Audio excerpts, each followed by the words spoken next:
Assalamualaikum warahmatullahi wabarakatuh. Cek. Alhamdulillahirabbil alamin. Muhammadinil Mustafa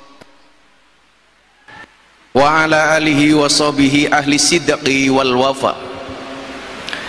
Subhanaka antana innaka antal alimul hakim wa tub alaina innaka antat tawwabur rahim.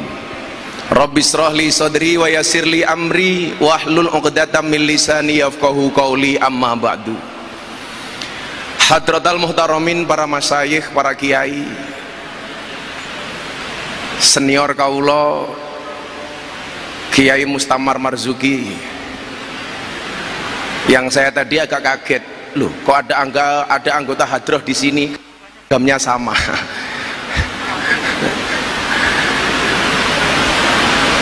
Para masyayikh engkang estu kaula takzimi, yang terhormat Ibu Gubernur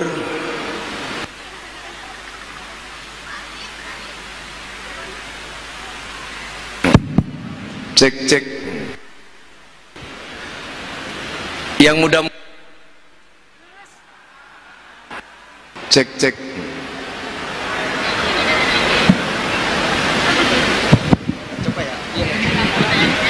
mohon izin, saya itu membawa mic sendiri atau mic saya terlalu bagus barangkali. Cek hati lagi. Cek Ibu Nur yang saya muliakan, yang saya hormati, mudah-mudahan Allah jagai Indonesia. Butuh orang nekat kayak Bu Khofifah. Bapak Wakil Gubernur yang kemarin kita ketemu di Lamongan, yang sangat dekat karena kita ketemu di kecamatan dekat. Jajaran Forkompinda serta Bapak Ibu sekalian yang berbahagia. Oh mohon maaf, lupa disebut ibu-ibu muslimat, ini penting. Nama ibu-ibu muslimat harus disebut, karena perempuan itu kalau disakiti nggak pernah lupa, kalau menyakiti nggak pernah ingat. Itulah perempuan, makanya harus disebut ini. Sebelum saya lanjutkan, salam takdim saya kepada Ibu Nyai Yasin yang berkenan hadir. Flashback Pak Kiai Mustamar tahun 86, usia saya baru 5 tahun. Saya diajak sowan abah saya ke Mbah Yasin Blitar. Saya sampaikan cerita ini kepada Ibu Gubernur. Satu saat ketika Mbah Yasin Blitar turun dari panggung pengajian, sebagaimana yang kita mafhumi, Mbah Yasin adalah macan panggungnya Jawa Timur. Kalau bahasanya Mbah Dim Yati Rois Kendal, beliau mengatakan di masanya Mbah Dim itu adalah orang yang menghidupkan, nyuwun sewu, Mbah Yasin itu adalah orang yang menghidupkan malam Lailatul Ijtima' Nahdlatul Ulama. Beliau mampu menghadirkan ribuan orang di setiap kajiannya. Pas kula sowan mriko Kiai, turun dari panggung, Mbah Yasin ngelus-ngelus sirah kula. Saya pegang nyamati. Yang salah mic-nya apa servernya? Tobat. Cek. Kok cek panitia. Inilah bedanya sound system sama cewek. Sound system diragati okeh, ketok wujute, cewek diragati okeh dipek kancane.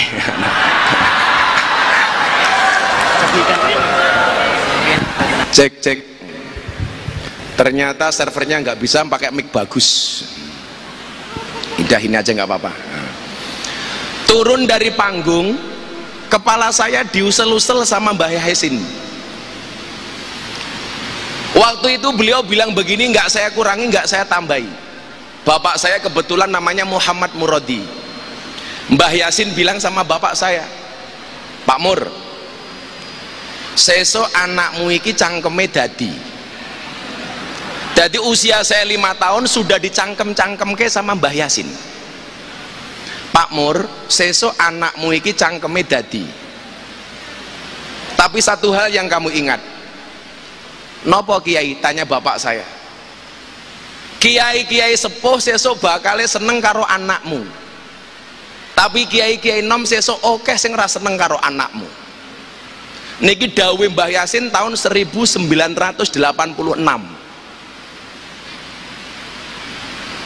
Dan subhanallah, kayaknya nyata Pak Kiai Marzuki. Saya hampir dengan semua kiai sepuh yang ada di Indonesia, insya Allah saya dekat. Sang pembela saya di saat saya sedih, Maulana Habib Lutfi bin Yahya, Mbah Dim Kendal, Al-Maghfurullah Mbah Yaidin Ploso. Sebelum beliau meninggal telepon saya diminta untuk sowan ke Ploso. Le kuwi Reneo, aku kangen. Sampai Ploso, saya dikasih sarung BHS-nya beliau yang sudah dipakai 2 tahun. Le sarungnya nggih awakmu.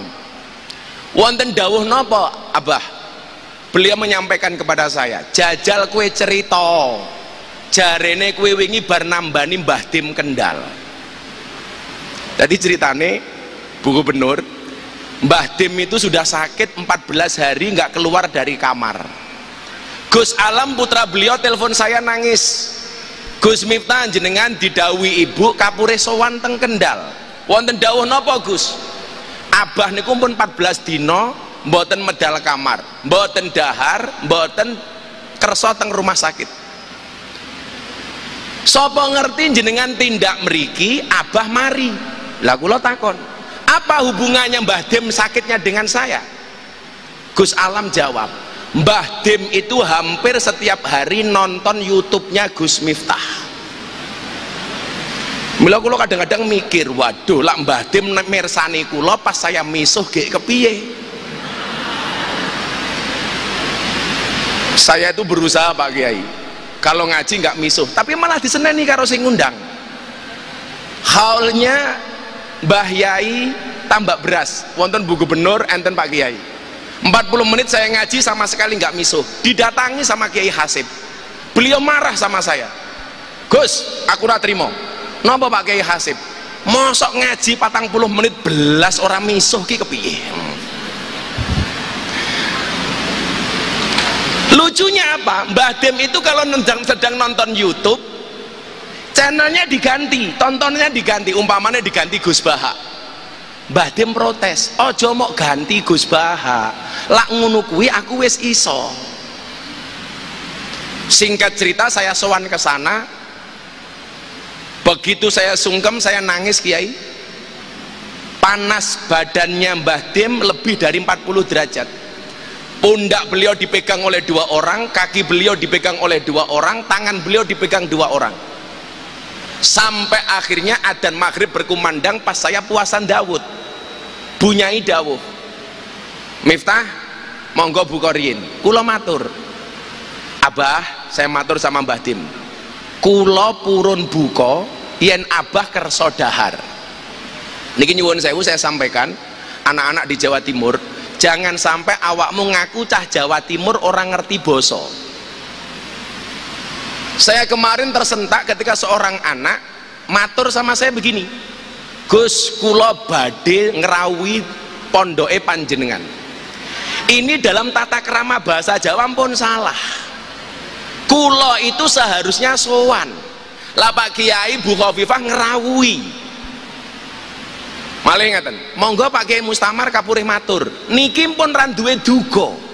Monggo Pak Kiai Mustamar paring pangandikan atau paring dawuh. Saya matur, Pak Kiai Mustamar dawuh, Bu Khofifah paring pangandikan. Sing lucu, kula badhe dawuh monggo jenengan mang matur.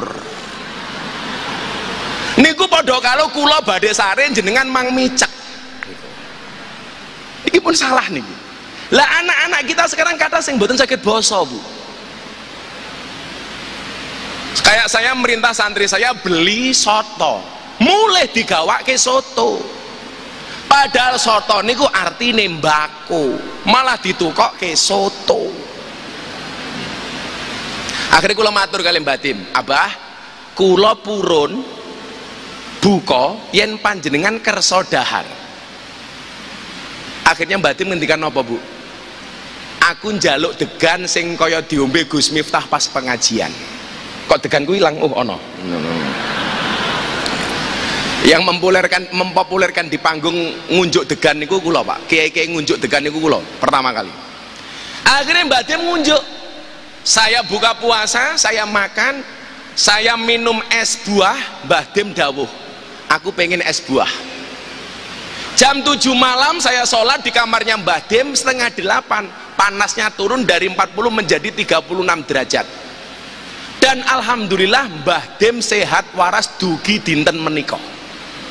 Jenengan mangdongake Mbah Tim. Saya kemudian jadi ingat napa ingkang dingendikake kali Mbah Yasin niki wau. Sesuk anak mumur cangkeme mandi. Kiai-kiai sepuh bakal seneng kali bocah niki. 2001 saya viral pengajian, mohon maaf, memberikan ceramah di gereja Penjaringan Jakarta Utara. Saya dihujat sampai trending di Twitter 1 minggu. Miftah kafir. Saya jawab, ra masalah, sahadat meneh.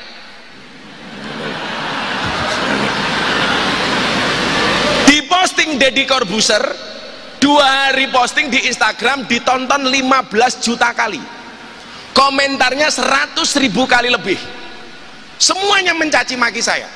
Gus Miftah sakit hati. Tidak, kenapa? Karena komentarnya tidak pernah saya baca. Sing belani kula sinten, Mbah?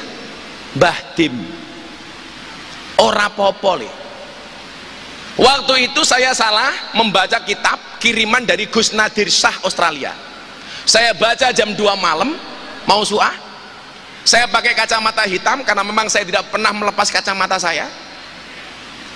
Begitu setelah sholat subuh saya lihat ternyata bacaannya salah, beberapa harokat. Saya mau hapus, Bu. Saya telepon abah saya, termasuk Abah Lutfi Pekalongan. Apa beliau bilang? Nak, jangan kamu hapus. Kenapa? Kamu akan tahu mana yang menjadi sahabat kamu, mana yang hanya mencari muka bagi kamu. Jangan kamu hapus.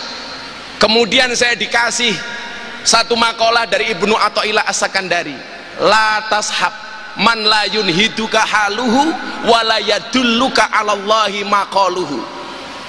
Janganlah bersahabat dengan orang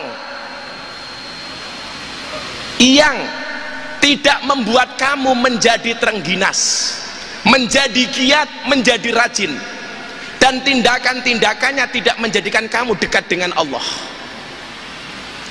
Maka Ibu, saya itu hampir sebulan terakhir wirawiri Jakarta Surabaya lebih dari 10 kali. Saya turun berangkat dari Soekarno-Hatta, turun di bandara Surabaya lebih dari 10 kali. Dalam rangka nopo? Kulo sowan-sowan kiai, pados sahabat. Karena apa? Khairul ashabi mayadulluka alal khairi. Sebaik-baik sahabat adalah yang menunjukkan kamu atas kebaikan. Kalau saya sering bilang sama anak PMII, apa bedanya teman, pacar, dan sahabat? Teman adalah 1000 orang yang datang di saat kamu senang. Pacar, 1 orang yang membuat kamu melupakan 1000 orang. Tapi yang kita cari bukan teman, yang kita cari bukan pacar, tetapi yang kita cari adalah sahabat. Siapa itu sahabat? 1 orang yang tetap bertahan di saat 1001 orang meninggalkan Anda. Dan alhamdulillah kula kata sahabat yang Jawa Timur, Bu. Soalnya kula lahirnya nyuwun sewu teng Lampung, tapi darah getih kula niki getih Jawa Timur. Ketika kemudian saya dibully gara-gara nyuwun sewu bacaan kitab saya salah, Mbah Tim dawuh, le wong ngalim kuwi penting tapi orang jamin. Lah didelok sangka ngalime luweh ngalim adoh Pak Kiai Mustamar, tapi jadwal ngajine akeh Miftah. Mbah Tim niku ngendikan ngeten kali kula, rungokno ya le, qalilum minal yaqin khairum min kasirim minal ilmi wal amal. Yang kamu punya itu sedikit nak, tapi manfaat, daripada kemudian orang yang punya banyak tapi nggak manfaat. Kemudian saya dikasih kaedah, kulla say'in idza kasura rakhusa illal adaba. Segala sesuatu kalau jumlahnya banyak pasti murah kecuali adab. Kiai ki akeh nih, tapi sing ora ngalim kaya awakmu ki jarang. Berarti kowe iki antik, barang longko. Yen longko regane larang. Kiai niku kathah, tapi sing gelem ngurusi lokalisasi sedikit. Namung Miftah. Kula tahun 2002 men mlebet teng Doli. Tahun 2000 sudah masuk di lokalisasi Sarkem. Kula matur kali Bu Khofifah, Bu, mbok Doli jenenge diganti. Napa Alfa Doli? Loh kan keren. Pemilihan diksi kata itu kan menjadi penting. Coba dibuat peraturan gubernur merubah nama Doli menjadi Alfa Doli. Siapa tahu akan banyak keutamaan-keutamaan dari Doli. Kita nggak pernah tahu. Ingat loh, orang baik punya masa lalu, orang jelek pasti punya masa depan. Saya pertama kali mendapatkan predikat presiden para pendosa niku teng Doli, Bu. Mila saniki kata mobil gambare Gus Miftah teng dalan truk ana tulisane presiden para pendosa niku pertama kali teng Doli Surabaya. Mila kula matur kali Pak Kiai, 3 bulan yang lalu saya mendapatkan 3 penghargaan dari Leprit, Lembaga Prestasi Indonesia dan Dunia, dalam 3 kategori. Yang pertama lelang belangkon termahal di dunia. Saya menjual belangkon, saya sumbangkan untuk Muktamar NU di Lampung. Belangkon 90.000 terjual 900 juta. Niki belangkon nih. Yang kedua, saya dapat penghargaan sebagai dai yang paling istiqomah pengajian di lokalisasi, 22 tahun. Istiqomah berat Gus, berat. Kalau istiqomah pasti berat, karena kalau ringan namanya istirahat. Untuk istiqomah selama 22 tahun ini nggak susah, nggak ringan. Banyak cobaan. Kenapa kalau cobaan banyak? Iya, karena kalau sedikit namanya cobain. Kayak kula wingi dicurhati kalian mbak-mbak artis, Gus, kenapa sih rumah tangga kok rumit? Saya mau cerai sama suami saya. Kebetulan Kiai NU sing iso mlebu teng artis-artis salah satunya saya. Gus, rumah tangga saya mau berantakan. Kenapa rumah tangga rumit? Iya mbak, rumah tangga pasti rumit karena kalau sederhana namanya rumah makan. Nah, yang ketiga, saya dapat penghargaan sebagai selebriti yang paling banyak gambarnya dilukis di bokong truk. Ada 300 truk lebih yang bokongnya digambar Gus Miftah. Yang paling menyedihkan setunggal Pak Kiai Mustamar, mobil tangki sedot WC gambare Miftah, kuotnya nggak asik. Bokongmu adalah rezekiku. Maka malam hari ini perkenankan saya Pak Kiai, Bu Gubernur, untuk memotivasi anak-anak muda di Jawa Timur. Jangan sampai karena kamu dianggap tidak alim membuat kamu tidak percaya diri atau insecure. Saya dulu sekolah di pondok 1 kelas 40 orang, yang tidak diajari ngaji cuman saya sendiri. Tapi dari 40 orang itu nyuwun sewu sing dadi kiai nggih kula dhewe, sing paling orang alim. 40 teman saya yang ngalim, yang ngaji kitab, nggak ada yang bikin pesantren, Bu. Saya yang tugasnya tabarukan dengan kiai malah punya pesantren. Hidup orang goblok.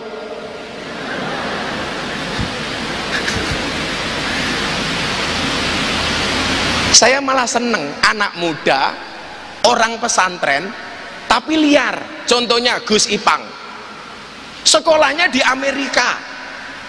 Nggak harus kemudian Gus Ipang tetap di Tebuireng membaca kitab seperti yang lain. Coba Gus Ipang ini mungkin nyuwun sewu kon maca kitab ora iso, tapi beliau ini penasihat menteri 2, bahkan Menko, penasihatnya Gus Ipang. Karena apa? Anti mainstream, anak pesantren Tebu Ireng, putranya Gus Solah, kuliahnya di Amerika. Kan keren. Maka kita belajar anak-anak Jawa Timur, yuk. Kamu yang merasa hidup kamu nggak terlalu pintar, contohnya Miftah goblok tapi laris. Sahur bareng Gus Miftah JTV, Gus Miftah. Kultum maghrib, Gus Miftah. Acara beberapa lini media medsos, Gus Miftah. Lah kula matur, setiap saya diundang Bu, mesti kula matur begini, tolong silakan ngundang yang lain, golek sing ngalim, golek sing apik. Lah jawabannya pengundang kadang-kadang nopo, kula mboten golek sing ngalim Gus, tapi golek sing petuk. Maka nyuwun saya mungkin para santri, adik-adik saya di belakang sana, kamu jangan insecure dengan masa depanmu. Ingat, masa depan seseorang itu seperti sekumpulan tempe. Artinya apa? Gak ada yang tahu.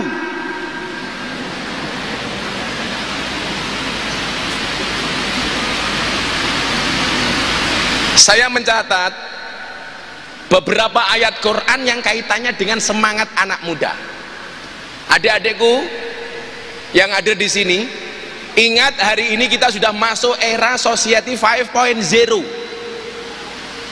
Jangan sampai kita ketinggalan zaman. Kalian semuanya punya medsos, tapi please gunakan medsos kamu dengan bijak. Medsosmu adalah harimaumu. Postinglah yang penting, jangan yang penting posting. Salah satunya apa? Latas habman layun hiduga haluhu. Jangan bersahabat kepada orang yang perbuatannya tidak membuat kamu giat dan terengginas. Maka Bu, saya pernah punya satu quote ketika saya diundang Mata Najwa. Saya mengatakan apa? Orang yang salah pergaulan itu lebih gampang dinasehati daripada yang salah milih pengajian. Hati-hati. Makanya kenapa Pak Jokowi kemarin Rapim TNI Polri mengatakan apa? Awasi WA grup istri TNI Polri. Jangan sampai ngundang ustadz radikal. Jangan sampai ngundang ustadz yang suka mengharam-haramkan, mengharamkan wayang, memusnahkan wayang. Delalah banyak kiai dan ustadz ngerespon viral. Kok sing ngerespon kulo dadi viral. Saya posting dalam waktu sehari Bu, dikomentari 27.000 kali, tapi yang memberikan like dan jempol 100.000 kali. Pertanyaan saya, kenapa kalau kita posting lebih banyak like-nya dibandingkan komentarnya? Jawabannya adalah seberapa banyak pun orang yang membencimu dengan komentar-komentarnya, yakinlah di luar sana lebih banyak yang mencintaimu dari dalam hatinya. Milo santai mawon. Tapi kalau jomblo beda. Kenapa lebih banyak like daripada komentar? Karena banyak orang cinta tetapi tidak berani mengatakannya. Makanya mudah-mudahan yang jomblo segera berakhir. Amin. Di mana berakhirnya kalau tidak di pelaminan, minimal di pemakaman.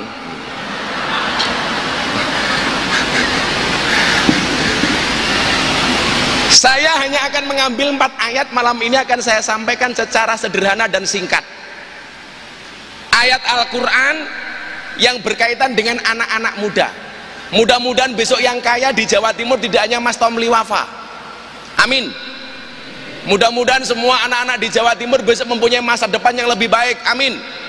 Bermimpilah dalam hidup, jangan hidup dalam mimpi. Hidup di dunia memang tidak semudah membolak-balikkan tangan, tapi yakinlah dengan tangan kita bisa membolak-balikkan dunia.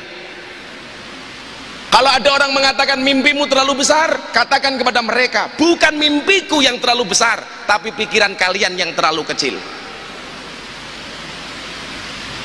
Bapak Ibu yang saya muliakan, yang pertama, Quran surat Yusuf ayat 33. Di situ menceritakan tentang keteguhan Nabi Yusuf alaihissalam. Ketika Yusuf berkata, wahai Tuhanku, penjara lebih aku sukai daripada memenuhi ajakan mereka.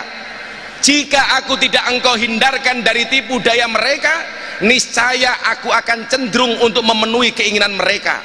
dan tentu aku termasuk orang yang bodoh. Ayat ini berkaitan kali nopo ketika Nabi Yusuf alaihissalam diajak untuk melakukan tindakan senonoh oleh Siti Zulaiha.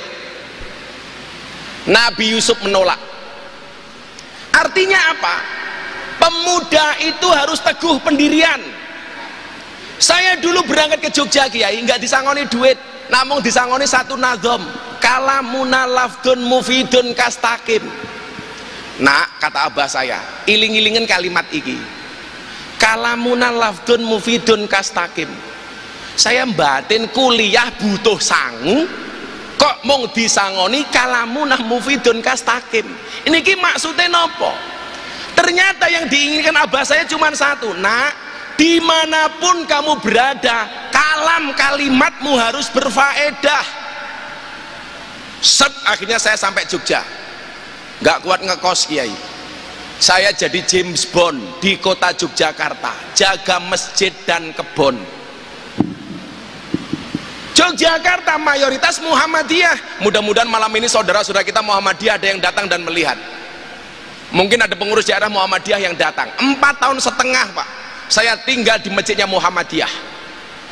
Ada masalah Gus? Tidak ada. Masalahnya hanya satu, gara-gara saya tinggal di masjidnya Muhammadiyah saya kurus. Berat badan saya hanya 40 kilo. Napa kula melu Muhammadiyah kurus? Mergo Muhammadiyah belas ratau ana selamatan. Serana mangan-mangan belas nih. Enten kanca Muhammadiyah teng mriki. Begitu saya menikah tahun 2004-2005, kembali ke lingkungan orang NU karena istri saya orang NU. Berat badan saya langsung naik 108 kilo. Napa kula melu NU lemu? Soale wong NU titik-titik mangan, yasinan mangan, tahlilan mangan, solawatan mangan, mujahadahan mangan, istighosahan mangan, tonggone loro njaluk didongake mangan, sing loro mati mangan meneh 7 dina nganti rupane kaya besek kabeh niku. Mongan mangan, mongan mangan. Abah saya cuman bilang, nak mufid dadi wong sing maedai, jadilah orang yang berfaedah. Dan syaratnya satu, kastakim, yang istiqomah. Innal ladina qalu rabbuna Allah tsumma istaqamu. Kowe istiqomah le, tatanazzalu alaihimul malaikat. Malaikat sing goleki awakmu, awakmu ora perlu goleki malaikat. Itu saja pesan abah saya waktu itu. Bapak saya iku kula lucu, Pak. Bapak kula niku riyen mondoke teng Ploso, Pak Nggih. Niku mbiyen koncone Gus Maksum. Jadi bapak saya itu sering kamarnya didatangi Gus Maksum. Lah Gus Maksum niku kilawakola, senengane niku nyolongi beras teng kamare santri sugih, didum teng kamare santri sing kere. Satu ketika nggawa beras teng sarunge Gus Maksum, berase niku kecer-kecer ning dalan.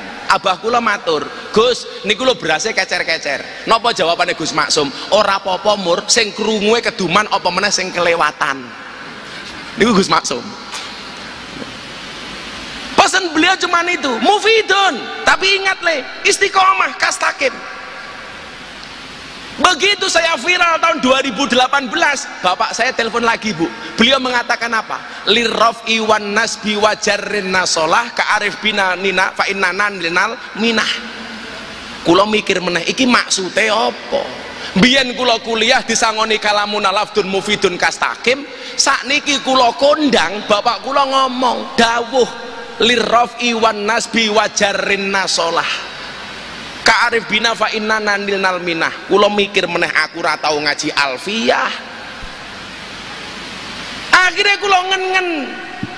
Kenapa beliau mengatakan lirrafi wan nasbi wajarin nasolah untuk saya? Le, dadiyo kaya domirna. Dia konsisten, gak berubah ketemu rofa, gak berubah ketemu nasob, gak berubah ketemu jer, tetap menjadi na. Saya nggak mau kamu berubah, nak, tetaplah menjadi domirna. Lirrafi, ketika kondisi kamu di atas, ingat siapa kamu, dari mana kamu berangkat.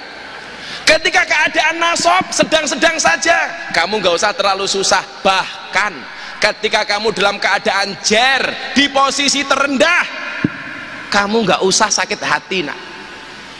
Mila nyuwun sewu, bulian cacian ke saya bu, kulo belas rata uloro hati. Karena saya punya prinsip, ketika ada orang membicarakan keburukanmu, tersenyumlah. Kenapa? Karena keburukanmu saja diperhatikan, apalagi kebaikanmu. Gagah. Jadi izin komandan, saya nggak pernah sakit hati. Karena bapak saya pesan itu.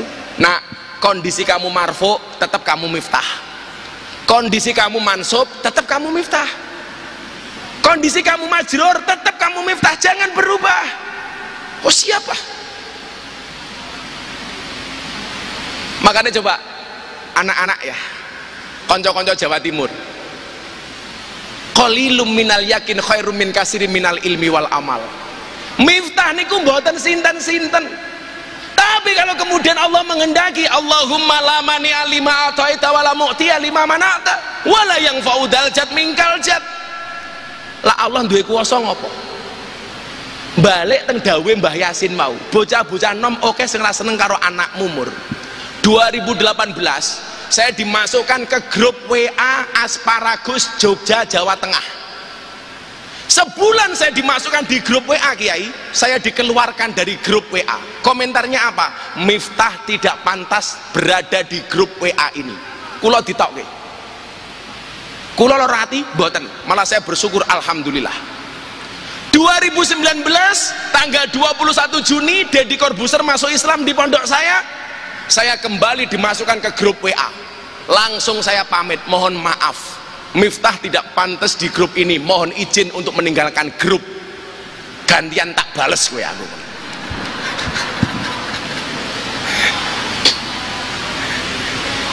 Loh, mboten kalau rati. Kalau ada orang menertawakanmu dengan kegagalanmu, maka kamu harus bisa menertawakan mereka dengan kesuksesanmu. Oh, ngoten. Sampai Mbah Yaidin niku Bu Khofifah, sadurunge sedo, teng rumah sakit kena Covid niku tasik ngendikan ngeten. Nyuwun sewu, sebelum masuk ke rumah sakit. Le, ning NU ki kudu ana sing kentir kaya awakmu le. Tapi pesenku siji ya le. Napa Bah? Kowe aja nganti kepleset. Maksudnya kepleset napa? Siji. Kowe aja rabi meneh. Oh siap. Santai Bu. Saya lelaki yang setia. Karena saya punya prinsip lelaki yang hebat bukan lelaki yang mencintai banyak wanita, tetapi mencintai satu wanita dengan banyak cara.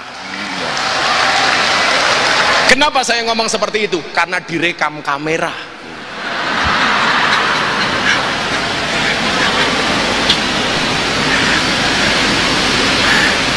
Insya Allah lah, saya memahami kok. Pasangan terbaik bukan yang datang dengan segala kelebihannya, tetapi yang tidak meninggalkan kita dengan segala kekurangannya. Betul Bu? Di balik suami yang hebat pasti ada istri yang kuat.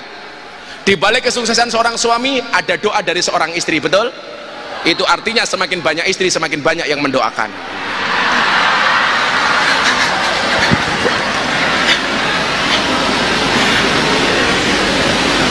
Orang mungkin rawong lanang iso ngalahke wong wedok niku ora mungkin. Seorang laki-laki berani menghadapi ribuan ekor lebah untuk membawa sebotol madu, tapi seorang laki-laki tidak berani menghadapi seorang istri untuk membawa seorang madu. Betul? Betul. Kalau ibu-ibu tanya sama saya apa bedanya madu yang asli sama madu yang palsu, gampang. Madu taruh di atas meja dirubung semut, palsu, berarti ada indikasi gula. Madu taruh dalam botol digoyang-goyang dia kocak, palsu, berarti ada air di dalamnya. Madu bawa pulang istri marah, asli. Remuk. Kula guyon kali bojo kula Bu. Bun, saya itu manggil istri kula niku oleh bojo kula mung guyon tok nggih. Ora tau serius belas. Bojo kula niku ahli selawat. Istri saya divonis kanker 3 tahun meninggal dunia. Kata dokter. Waktu itu nyuwun sewu kula mboten wong terkenal, tak antemin niku Pak Wagub doktere. Dia bilang apa? Gus, mohon maaf, ini kansernya parah, mungkin hanya bertahan 3 tahun. Pas saya mau ulang tahun JTV di Tuban, kalau saya waktu itu burang orang viral, mau tak wetakin gitu dokter. Istri saya itu ketika dioperasi tasbihnya nggak bisa lepas, tetap cetak-cetik maca sholawat. Sampai selesai operasi tasbihnya tidak lepas. Padahal wong dioperasi ini kulak dibius. Akhirnya selama 2 tahun pengobatan sampai ke Malaysia. Saya bilang sama dia, silakan kamu berangkat ke Malaysia. Niat kamu nggak usah berobat, jalan-jalan dan shopping saja. Ini tak kasih ATM, tapi tidak saya kasih pinnya.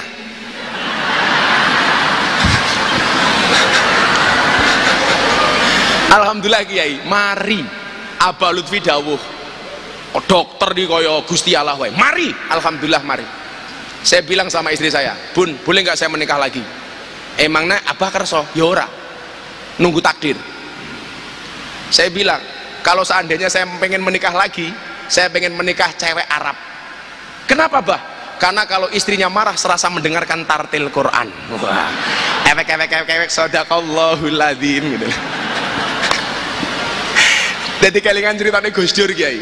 Gus Dur niku pas zaman Orde Baru diawasi sama intelijen. Pas rapat sama Kiai, Gus Dur diawasi Intel. Akhirnya Gus Dur bilang, Pak Kiai mulai sekarang karena kita diawasi Intel, tolong ngomongnya pakai bahasa Arab. Akhirnya para Kiai takallum bil lughatil arabiyah. Begitu Intelnya pulang ditanya sama komandannya, Jenderal, apa tadi hasil rapat para Kiai? Izin komandan melaporkan, aman, karena para Kiai hanya saling mendoakan.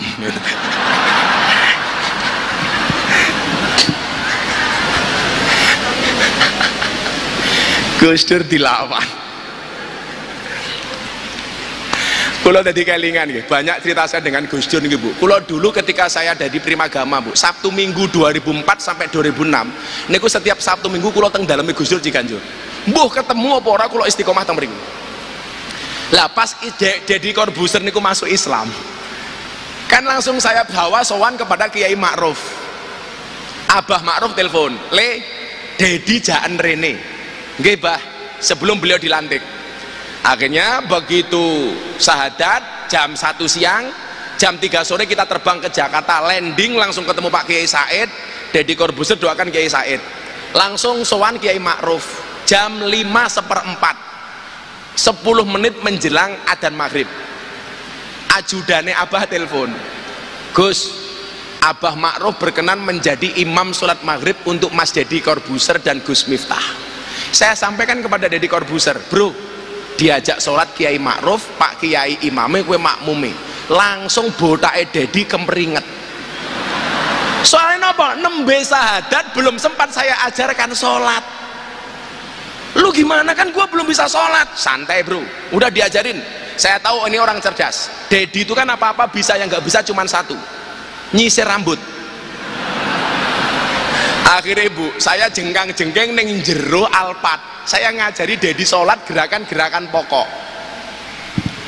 Diinceng sama wartawan, itu Miftah sama Deddy Corbuzier ngapain gitu. Kok Miftah jengkang-jengkeng neng ngarepe Deddy Corbuzier itu. Begitu giliran wudhu, saya masuk ke kamar mandi di dalamnya Kiai Ma'ruf, saya wudhu, dia nyontoh, bajunya basah semua. Nah, singkat cerita Bu, komat Deddy Corbuzier tepat di belakangnya Kiai Ma'ruf. Begitu tepat di belakangnya Kiai Ma'ruf, kula niku lak kelingan ceritane Gus Dur ngislamke wong Cina. Kula angsal cerita niki langsung saking Gus Dur teng Ciganjur, durasi tahun 2005-2006. Biyen ana wong masuk Islam melalui aku. Rampung sahadat, mu'alafe takon, kula kedah nopo Gus? Salat. Tapi saya belum bisa. Wes gampang, kamu berdiri di belakang imam, apapun yang imam lakukan kamu ikut. Imam ngadeg kowe ngadeg, imam rukuk kowe rukuk, imam sujud kowe sujud. Yang terjadi apa? Mu'alafe manut.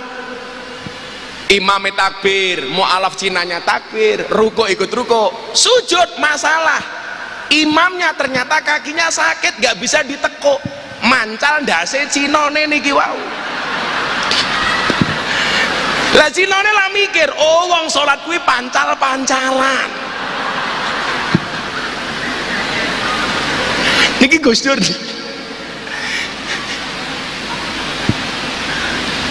Wekdal sak monten kula kelingan enten so asistene Gus Dur ingkang saking Jepara napa Kudus nggih, jenenge Ghazali napa sinten lali kula.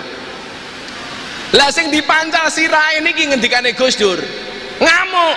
Oh, dasar mualaf anyaran Cina. Begitu rakaat kedua sing dipancal sirahe gantian bales. Jarene wong Cina ki ora sunat, dirogoh sarunge. Akhirnya Cinane mikir, oh wong salat ki rogo-rogoan, ngerogoh imame. Mulai kadang-kadang mikir nggih kiai iki, kok Gus Dur ki ya entuk cerita kaya ngono kok ngendi ngoten. Maka kula niteni Bu, orang itu kalau cerdas biasanya selera humornya tinggi. Contohnya Gus Dur. Tapi kalau wong seneng guyon belum tentu cerdas. Maka saya bilang, orang yang matanya tidak bisa melihat tetapi hatinya terang di Indonesia itu ada dua. Satu Gus Dur, nomor dua si buta dari gua hantu. Wah niku. Bilang begitu bawa pulang munggah panggung, gawa tongkat ibu-ibu bengok, wow si buta dari gua hantu. Nih, yang pertama ayat ini, qala rabbi sijnu ahabba ilayya mimman yad'unani ila akhiril ayah, berkaitan dengan keteguhan Nabi Yusuf alaihissalam. Maka yuk anak-anak muda yuk, punyalah pribadi yang tangguh dan teguh. Jangan insecure, jangan minder, jangan underestimate. Yes we can, kita pasti bisa. Allah menciptakan hambanya, gak ada yang gak bisa apa-apa. Falikulli syai'im maziyah, semua orang punya kelebihan. Yakin. Maka saya bilang, jika kamu terlahir tidak menjadi orang yang kaya dan cerdas, maka jadilah orang yang kreatif dan pekerja keras. Di era Society 5.0 ada 4C yang harus kita mampu. C pertama, creativity. Anak-anak harus kreatif. Mas Tomlin loh, nggak berhenti berkarya, maka lumrah kalau kaya. Dan ingat, anak muda itu banyak gak karya, bukan banyak kaya. Sukses itu melalui banyak proses, bukan melalui banyak protes. Kalau dulu Bung Karno bilang, berikan kepadaku 10 pemuda maka akan aku guncangkan dunia. Sekarang boten Bu, berikan kepadaku 10 pemuda maka akan aku jadikan ganteng-ganteng serigala. Kalau Pak Kiai Mustamar dawi kita, inna fi yadi subani amrul ummah wa fi aqdamiha hayataha. Ayo, kita semuanya punya potensi. Maka gini nyuwun sewu, kalau kaya kiai umpamane kon podo kabeh iki kula nggih mboten setuju. Mas Emil saya kemarin matur di Lamongan ya. Saya punya teman Bu, mengatakan begini, idealnya orang menjadi dai, menjadi kiai itu kaliber keilmuannya harus seperti Gus Bahak, baru kemudian boleh dakwah. Saya bilang, umpama ning Indonesia iki ana Gus Bahak sebanyak-banyaknya, kula mandek ngaji. Tapi persoalannya adalah kalau mau dakwah nunggu ngalim kaya Gus Bahak, seberapa banyak ruang kosong yang tidak bisa terisi. Maka saya bilang, dakwahlah sampai alim, jangan nunggu alim baru berdakwah. Ke masjidlah sampai tua, jangan nunggu tua baru ke masjid. Betul Bu? Bersedekahlah sampai kaya, jangan nunggu kaya baru sedekah. Beribadahlah sampai ikhlas, jangan nunggu ikhlas baru beribadah. Ikhlas itu seperti keset, maksudnya apa? Diinjak-injak tetap welcome. Disangel nggak ada manusia terlahir bodoh, ini nggak mungkin. Kok Allah kok zolimen? Pasti mempunyai spesifikasi kemampuan yang berlainan. Maka anak kula Bu dulu dimarahi sama gurunya gara-gara apa? Anak saya nggak bisa mengerjakan matematika. Anak kula niku nyuwun sewu, ulangan matematika soal 10 Kiai, salah kabeh. Kiai ini nyuwun sewu, gurune arep nyeneni ora wani wong anake kiai. Akhirnya gurune kula telepon, Pak Guru, kalau mau marah silakan datang ke pondok. Saya juga pengen tahu anak saya salahnya di mana. Begitu datang ke pondok, anak saya ditanya, "Mas, kenapa kemarin ujian matematika soal 10 salah semua, nggak ada satupun yang benar?" Anak kula jawab, "Mohon maaf Pak Guru, kenapa semuanya salah, nggak ada satupun yang benar? Karena kebenaran itu hanya milik Allah." "Betul le, lanjutkan." Aku anakku, aku raisen aku.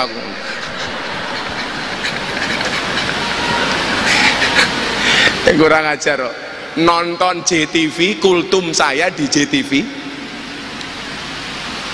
langsung buka nyuwun saya ora kultum, krungu adzan ngasar buka lah, kula matur kayak adzan ngasar kok kowe buka iki piye? Nyuwun sewu Bah, saya tidak bisa membedakan antara adzan maghrib dan adzan asar, adzane padha ya mbahmu kuwi. Maka yang pertama, ayo teguh pendirian seperti domirna. Mau ketemu rofa tetap na, mau ketemu nasab tetap na, mau ketemu jer tetap na. Insya Allah akan banyak orang-orang hebat lahir dari Jawa Timur, amin. Tentunya nyuwun sewu, nggak akan mudah perjalanannya, akan banyak yang menjatuhkan kita. Kaya niku lho nggih, begitu kula salah maca kitab, kanca-kancane dhewe kabeh nyerang kula sak modare. Maka Habib Lutfi ngomong kali dawuh kali kula ngeten, bukan masalah beda pendapat tapi karena beda pendapatan. Niku lho bedane kiai karo pengacara nih. Pengacara niku masalah dadi duit, kiai duit dadi masalah. Biasanya ngoten niku biasanya. Jadi lah pengacara niku masalah dadi duit, kiai duit dadi masalah. Siapapun yang berusaha menjatuhkan kita memang sudah posisi mereka di bawah kita. Maka santai mawon, keteguhan Nabi Yusuf ayat kedua, surat Al-Kahfi ayat 60. Wa id qala Musa li fatahu la abrahu hatta ablugha majma'al bahraini au umdiya hukubah. Ayat ini ceritanya tentang nopo? Dan ingatlah ketika Musa berkata kepada pembantunya, "Aku tidak akan berhenti berjalan sebelum sampai ke pertemuan dua laut, atau aku akan berjalan terus sampai bertahun-tahun." Nabi Musa mengajarkan kepada kita untuk kerja keras, kerja cerdas, kerja ikhlas. Napa bedane? Kerja keras hanya akan mampu membuat bertahan hidup. Kerja cerdas membuat kita menikmati hidup. Kerja ikhlas membuat kita mensyukuri hidup. Kerja keras, kerja cerdas, kerja ikhlas yang dicontohkan oleh Nabi Musa alaihissalam. Tahun 2009 Bu Khofifah, saya itu nggak punya motor. Saya ngaji ngalor ngidul hanya pinjem motor Astria Grand tahun 96 punya mertua saya. Posisi saya waktu itu molimo, madep mantep mangan melu moro tua. Sampai akhirnya M10 Jenderal, madep mantep mangan melu moro tua muring-muring menantu meneng mawon. Sampai akhirnya M15 Bunyai, madep mantep mangan melu moro tua muring-muring menantu meneng mawon. Moro tua mati menantu melu marisi. Mertua saya hanya jawab M1. Nopo Pak? Matamu. Waktu itu kula mikir, lah kula maca ayat niki. Bar maca ayat Al-Kahfi niki nyuwun sewu. Kula sowan teng Mlangi. Wonten kiai namine Kiai Asrori. Ceritane napa? Gara-gara tahun 2006 Gus Dur dawuh ngeten kalih kula, "Miftah, kowe mulya ning Lampung neruske pondok keluargamu utawa kowe ning Yogya neruske perjuanganmu." Padahal kula mboten nate cerita kalih Gus Dur bilih saya punya tanggungan di lokalisasi. Gus Dur bilang, "Pulang ke Lampung ngelanjut ke pondok keluarga atau pulang ke Jogja melanjutkan perjuanganmu?" Kula matur, kan saya kepala cabang Primagama Gus. Gus Dur jawab, "Miftah, rezekimu manggone ning Bokong." Kula mikir, tahun 2006 itu rame-ramenya penyanyi dangdut dapat uang dari bokongnya. Munculnya Mbak Inul, munculnya Dewi Persik, Nita Talia, goyang ngebor, goyang ngecor, goyang lepo, goyang ngaci, goyang ngecat. Ini kula tahun 2006. Kula mikir waktu itu, apakah saya harus ikut-ikutan seperti Inul Daratista kaya Mbak Inul? Ternyata jawabannya nopo Kiai. Begitu saya sowan Mlangi, Kiai ini buka hikam. Delalah sing diwaca nopo? Arih nafsaka minat tadbir. Istirahatkanlah dirimu dari ngatur. Urip kuwi wis ana sing ngatur. Kowe ora usah kakean ngatur, wong urip sak madion nderek aturan.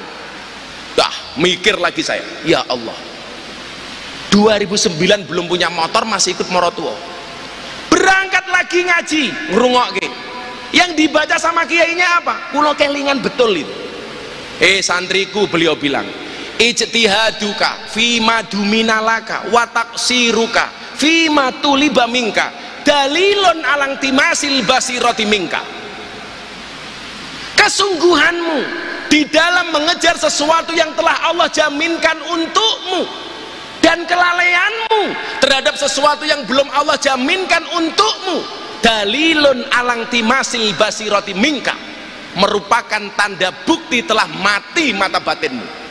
Ulo kaya dikamplengi niku Bu. Ya Allah, dunia yang telah Allah janjikan masih saya kejar mati-matian, akhirat yang belum Allah jaminkan, kenapa tidak saya kejar mati-matian? Akhirnya kula mulih niku mikir ngeten, numpak pesawat, kula diundang ngaji teng Jakarta numpak pesawat. Lah iya, naik pesawat yang tidak kenal dengan pilotnya, tidak kenal dengan pramugarinya, kita nyaman, duduk anteng. Pramugari ngomong nopo mawon awake dhewe manut. Cuaca buruk, tolong kembali ke kursi, jangan masuk toilet dulu, tegakkan sandaran kursi, buka jendela, manut. Padahal kita tidak pernah kenal dengan pilot dan pramugarinya. Persoalannya adalah naik pesawat yang tidak kenal dengan pilot dan pramugari, kita nyaman. Kenapa hidup di dunia yang kenal dengan siapa pemilik dunia kita tidak pernah nyaman? Mati mata batinmu, nangis kula. Ayo bocah nom-nom. Saya betul-betul nangis Pak waktu itu. Kok sampai koyo ngene? Akhirnya apa? Saya minta sama Allah perbaiki semua amalan, masih belum diangkat derajatnya oleh Allah. Saya mulai putus asa. Delalah, begitu buka hikam ketemu jawabannya. La yamuddu ta'akhuru amadil ata'i ma'al ilhai fid du'a mujiban liya'sika fahuwa duminalaka al ijabah. Janganlah karena keterlambatan pemberian Allah kepadamu menjadikan kamu berputus asa. Fahuwa utawi pun Gusti Allah duminalaka al ijabah, dia yang menjamin doa-doamu untuk dikabulkan. Fil waqtil ladzi yurid, di waktu yang Allah kehendaki. La fil waqtil ladzi turid, bukan di waktu yang kamu kehendaki. Pun akhirnya waktu itu Bu, saya punya quote. Apa quote-nya? Pantaskanlah amalmu di hadapan Allah, maka Allah akan memantaskan hidupmu. Bojo kula niku nyuwun sewu, gempa bumi Bantul niku mung duwe celengan isine 700.000. Begitu gempa bumi sing digoleki pertama ora anake, celengane. Mergo mung duwe duit 700.000 niku tok. Tapi saya dari dulu punya teguh pendirian, saya nggak bakal mau minta-minta, nggak bakal ngutang, ora bakal jaluk-jaluk. Soalnya apa? Wong ngutang niku lak ngutang rupane melas, lak kon bayar males. Wong niku lak ngutang raine luwih manis tinimbang madu, lak ditagih luwih medeni tinimbang Israel.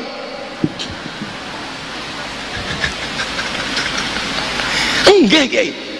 Akhirnya kula telepon abah kula teng Lampung, "Bah, kula pripun?" Niki jawabane. "Le, kowe ngerti apa ora?" "Apa, Pak?"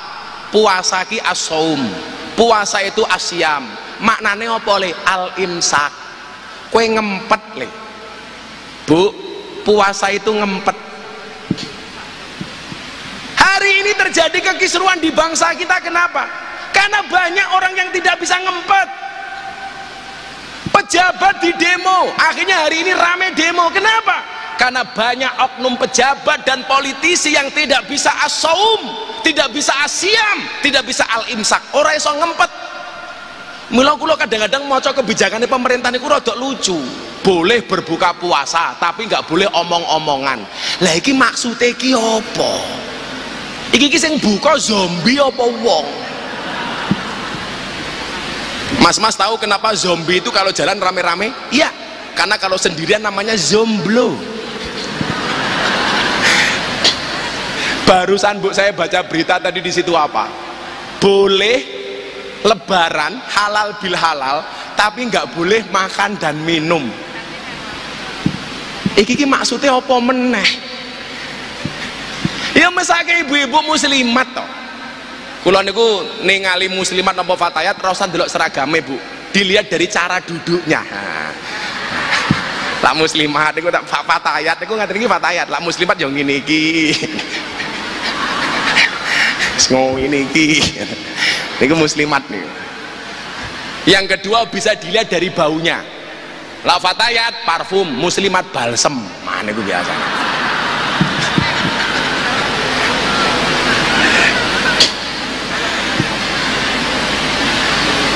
Solusi bangsa ini hari ini apa? Al-imsak, ayo ngempet. Pejabat ngempet, jangan membuat kebijakan yang kontroversi. Mbok yo wis lah, rakyat sudah terlalu susah, nggak usah buat kebijakan yang enggak, ngempet. Rakyat ayo ngempet, boleh demo nggak masalah, tapi dengan etika, jangan ngawur, jangan membabi buta. Untuk yang sering demo kemudian mencaci maki pemerintah, lihat ceritanya Khalifah Harun Ar-Rasyid. Harun Ar-Rasyid itu presiden tahu salah, bahkan sering didatangi sama ulama keras. Dia mengatakan apa? Inni nasihun lak, wahai Harun Ar-Rasyid, saya punya nasihat untuk Anda. Famusadidun alaika, tapi mohon maaf, nasihat saya keras. Fala tajidanna fi nafsika alayya sayan, tolong Anda jangan marah sama saya. Kira-kira begitulah. Apa jawaban Harun Ar-Rasyid? Innallaha ta'ala qad arsala man huwa khairu minka ila man huwa syarru minni. Sesungguhnya Allah pernah mengutus orang yang lebih baik dibandingkan Anda, ilaman huwa sarumini, kepada orang yang lebih jelek dibandingkan saya. Maksudnya sinten? Pernah mengutus orang yang lebih baik dibandingkan Anda, Harun dan Musa. Ilaman huwa sarumini, kepada orang yang lebih jelek dibandingkan saya. Siapa? Fir'aun. Tapi apa pesan Allah kepada Harun dan Musa? Harun, Musa, kalau kamu memberikan nasihat kepada Fir'aun, fakulalahu qaulal layyina, ngomong sing ngalus. Pak, Bu, Fir'aun niku ngaku Gusti Allah. Allah ngutus Harun dan Musa untuk memberikan nasihat kepada Fir'aun. Itu saja nggak boleh ngomong kasar. Pertanyaannya, nopo Pak Jokowi niku luwih elek tinimbang Fir'aun? Nopo Kiai Ma'ruf niku luwih elek tinimbang Fir'aun? Kok kita mencaci maki tanpa etika?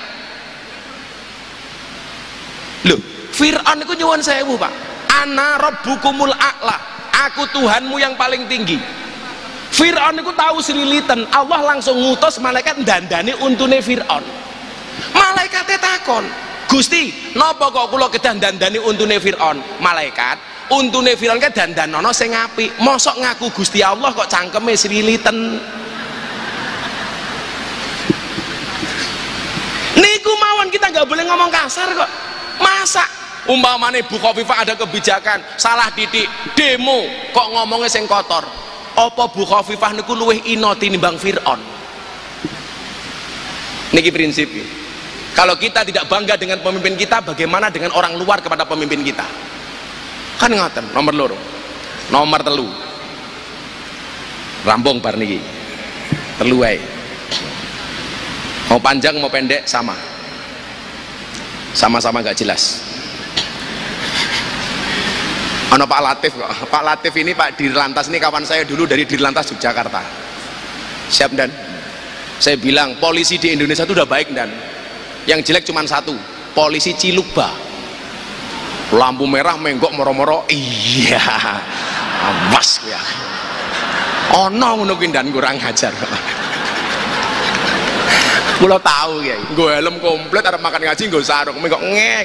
Kan kalau belok kiri itu beberapa pilihan alternatif. Turn left go ahead, belok kiri jalan terus, atau belok kiri ikuti lampu. Lah, kadang-kadang tulisan karena nggak mesti seperti itu dimanfaatkan oleh oknum polisi, teman-teman lantas itu.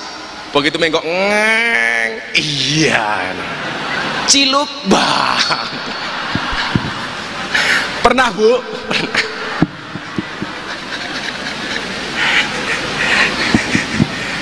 Tapi keren di Lantas Jawa Timur Pak Latif nih, pajaknya kendaraan langsung naik.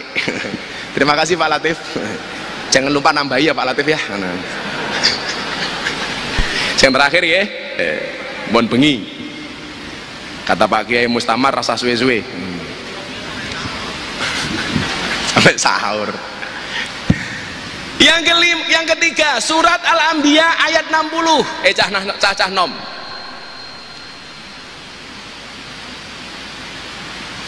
Qalu sami'na fatayadkuruhum yuqalu lahu Ibrahim.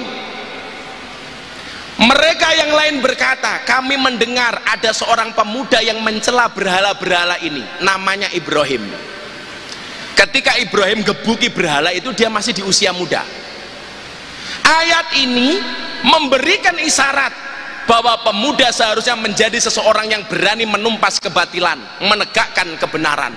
Sebagaimana Nabi Ibrahim muda berani menumpas berhala dan menunjukkan kepada masyarakat atas kebenaran Tuhan. Pertanyaannya adalah, piye carane duwe anak kaya Ibrahim? Nah, niki.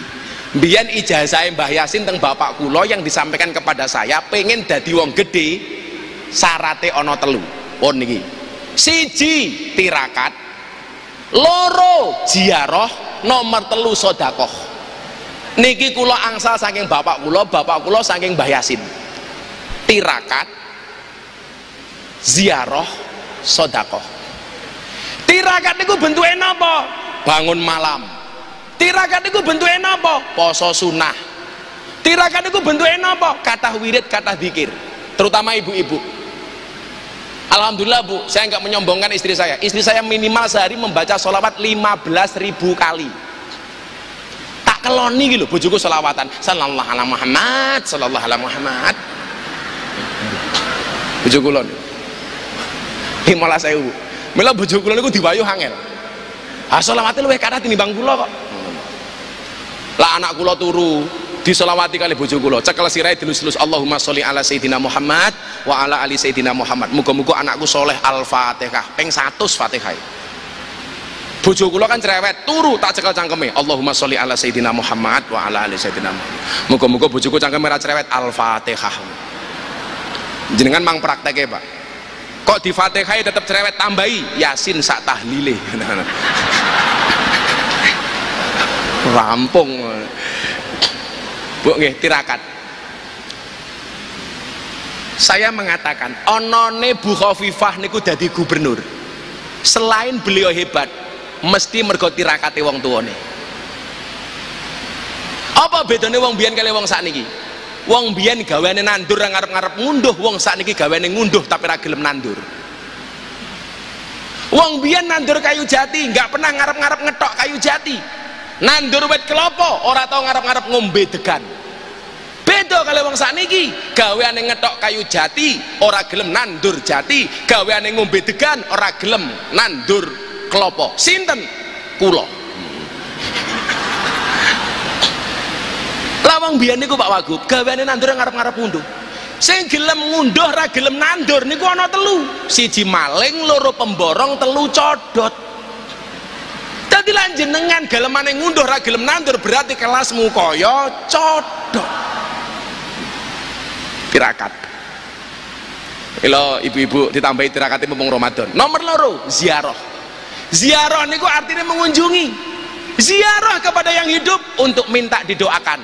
Kalau ziarah sowan Pak Kiai Marzuki, Pak Kiai tulung kula didongake. Ziarah kepada yang mati, mendoakan. Maka saya dari dulu nggak pernah setuju kalau bahasa ziarah kubur diganti wisata religi. Iki bahasa apa? Ibu-ibu muslimat ajeng sowan Gus Dur ning Tebu Ireng ngene Gus Ipang. Kok nganggo bahasa wisata religi? Ora pantes. Nganggo bahasane Kiai Al-Muhafadzah Alal Qadimi Sholeh. Napa Bu? Ziarah. Guayane wisata religi, begitu mulih karo bojone assalamualaikum papa. Iya mamah. Lah yu mamah kok tungkae meletek-meletek to yu. Biasa mawon. Sing terakhir, sedekah. Inna auliya Allah la yanalu mir rahmatillahi wa sa'ata ridwani bi kasratil ibadah walakin yanaluha bisa khawatin nafsi wal istihanati anid dunya.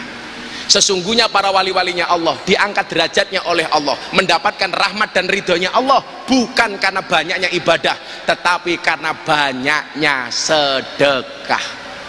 Bu, kalau tak takon, kalau kita sedekah memberi orang miskin, yang harus berterima kasih yang memberi apa yang menerima? Yang harus berterima kasih yang memberi atau yang menerima, Pak? Rata-rata jawabannya yang menerima. Anda salah. Kalau kita memberi kepada orang miskin, yang harus berterima kasih yang memberi, bukan yang menerima. Kenapa? Karena pemberianmu kepada si miskin hanya menyelamatkan dunianya si miskin, tetapi doanya si miskin kepada si kaya menyelamatkan akhirat si kaya. Maka yang harus berterima kasih yang memberi, bukan yang menerima. Maka mudah-mudahan Allah Subhanahu wa ta'ala menjadikan putra putri kita generasi yang dzurriyyatan thayyibah, soleh solehah. Amin Allahumma amin. Terakhir Bapak Ibu, tetaplah bersabar dengan semua keadaan. Belajarlah dari sabarnya orang berpuasa. Orang berpuasa itu haus, lapar, dahaga. Kenapa dia bisa bersabar? Jawabannya adalah, kenapa orang berpuasa walaupun haus, lapar, dahaga dia bisa bersabar? Karena orang berpuasa yakin adzan maghrib pasti datang. Karena yakin adzan maghrib pasti datang. Artinya apapun masalah kita, kenapa harus bersabar? Karena yakinlah solusi dari Allah pasti akan datang. Gembok tidak pernah dibuat tanpa kunci, masalah tidak pernah dibuat tanpa solusi. Mudah-mudahan bermanfaat. Wa'alaikum minkum. Assalamualaikum warahmatullahi wabarakatuh.